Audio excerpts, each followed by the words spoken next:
suka. to ang Kay para kamatis. maslom-aslom Kaning siya. kamatis Kaadto is mi og para gamay pud nga siya suka and mas then amo malami ang pa jud ang gisako lang mga atsara og ricados mas nga mura siya gigisa aslom-aslom. ganina. Hiwaon na po nato siya And then magagmay amo lang siyang og gi-mix-mix.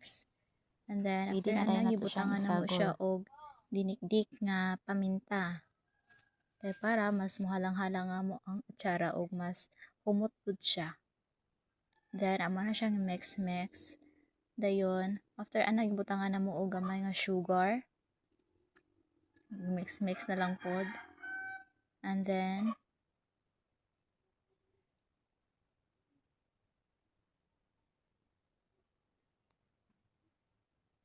kana siya nga time ibutangan na lang po naman na siya og asin and then human na amo na lang gibalhin sa amo ang container. Dayon mao na dayon na ang amo ang finished product. And then amo na siyang gipatilaw sa amo ang first customer.